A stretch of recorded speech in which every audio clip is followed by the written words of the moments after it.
just always knew I was going to do this, and I don't know really know why. My father was a professional photographer growing up, so I always had cameras around the house. He had a dark room set up, and so I started as a young kid getting into photography. And then my grandmother was a really, really amazing storyteller. You could ask her to tell me a story about this, and she would come up with this real elaborate story around that. So I think I kind of inherited a little bit of both the love of storytelling and love of photography. And I was doing it for fun in my spare time. And then it eventually just parlayed into a career. Like, oh, I can do this for a living. And that's when I really, probably junior high is when I really started getting serious as to what path am I going to need to take.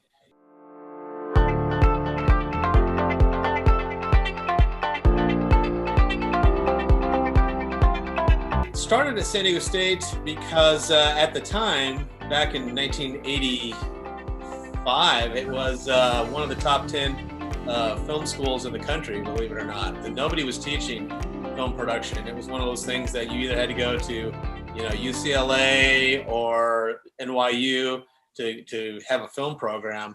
They're pretty much everywhere now, but back then there wasn't that many. And so since San Diego State happened to be in my backyard, it was just the obvious choice I could live at home with my parents and I could save my money for that. And I would put all my money into making films, which was pretty much the most important part of that university, was that every semester you had to make a film. And because I had the money and the resources, I was one of the 3 or 4 people in the class every year that could make a film. I could write my own film and make it, and then the rest of the kids would be support staff and run sound and lights and things like that. So fortunately, when I left school, I had 4 or 5 films to show to get me started. I had a reel. I was able to send that out and start getting jobs right away as a director, which I think gave me a pretty big head start as compared to other people who just had a degree but nothing to show. I came out with a degree, and I had several films that I thought were pretty good. So the key is to try to maneuver yourself into a realm where you want to work. Like I have a good friend, his son graduated film school probably 3 years ago, and he knew he wanted to be a gaffer, but he had no experience at all being a gaffer. So I said, dude, first thing you got to do is you got to start getting experience. You got to start volunteering. You got to start working, just so people can see you and you get, what the equipment is and the terminology and, get to know people. And so he started volunteering at film schools. He would put his name out there like, hey, AFI, or especially good film schools in your area, put your name in there, and people are always shooting something. So he started working right away for free. 3 years later, here he is. He's working on Yellowstone now. He's the TV show.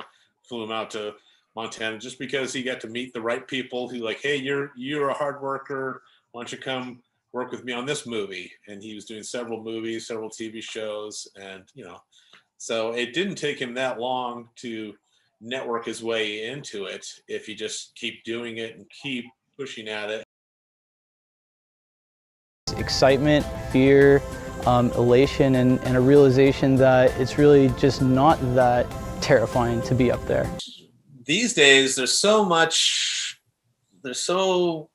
content and so many people producing so many things that if you're looking to hire somebody to do one specific thing, it's almost impossible to weed through all the people who can do that one thing. So back when we were doing this, sizzle reels were really popular because you could just, like you said, show them like a wide variety of what you can do.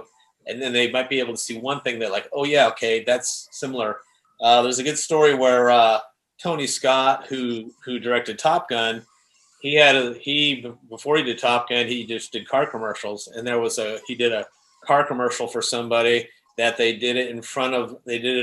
pulled up some Corvette or something in front of a jet, in a hangar, and the jet was all lit beautifully with like all sexy and the purple and blue lights and things. And the producers were like, "Oh, this guy's got a jet in his thing. He might be able to direct our movie, Top Gun." So they brought him in and interviewed him, and he loves to tell that story how he just got Top Gun because he happened to have a jet in one of his sizzle reel.